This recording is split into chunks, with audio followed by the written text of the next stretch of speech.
When I first heard of our nature journal assignment, two words popped into my mind. Oh no. To be honest, I'm not much of a nature guy. I'm usually surrounded by some sort of tech, such as my PC, to get my work done. But this assignment required me to get up, go to some nature spot, and sit there for 30 minutes. Jesus, without any interaction with technology. However, I didn't want to drop out or quit as I thought maybe I'll get something useful out of this class. And so I went, albeit reluctantly, to my first visit to the forest, and found a somewhat interesting tree to sit next to, and waited.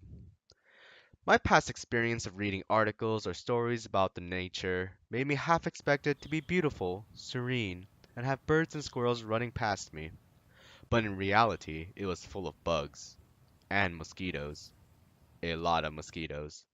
It was slightly chilly as well, and nothing really interesting happened, except a single moment of a squirrel running up a tree. I thought to myself, how would I last 5 weeks of staring into basically nothingness? Then one day, I was a bit too lazy. I told myself I'll go after lunch, but sometimes when I tell myself what I'm going to do, doesn't happen. Then it was night, and I still had to go, so I decided to make a night trip to the forest.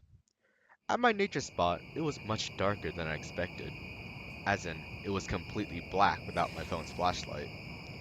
Due to my inability to see in the darkness, a lot of my other senses played a crucial part, especially my hearing. The things I could see with my flashlight felt sharper, and I noticed smaller details like the small white spots of fungus on leaves or branches. Of the things I could not see, my hearing took over. All around me were a constant droning of the bugs on tree trunks, the occasional crunch of the leaves on the ground, and the cawing and the screeching from birds. I realized I've never really noticed these small details in my morning trips. There's this complex system of information, all playing together like a cause and effect relationship. So this system of information exists, but most people are oblivious to it. It made me think, even though all living things equate to one large functional ecosystem, why have we become distant from it?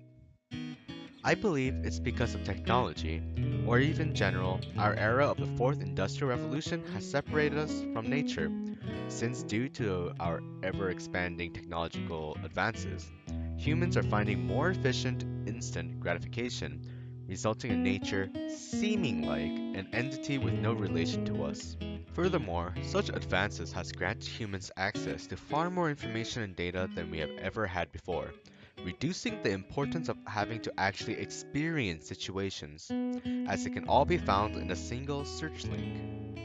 Our connection to nature is starting to lack any meaning, as we already lost the idea to be with nature, and replacing that with to be near nature. This causes for our senses to become out of touch. For example, normal people aren't able to distinguish the specific types of warnings or calls from animals, or even register these noises in everyday life. Nor are we able to distinguish different behavioral patterns, such as squirrel's alarm calling system. To be with nature is to have all senses connected into that system of information shared by all living beings. However, even with the knowledge of such problem, there can be little to be done to fight against it. Due to the ever faster speed and the massive scale of technological advancements, not only does it need more and more resources procured from these natural spots, already some tech exists to replace these natural spots such as virtual reality. But who knows? Perhaps in the future, a paradigm shift may occur calling for nature over technology. After all, the future is unforeseeable.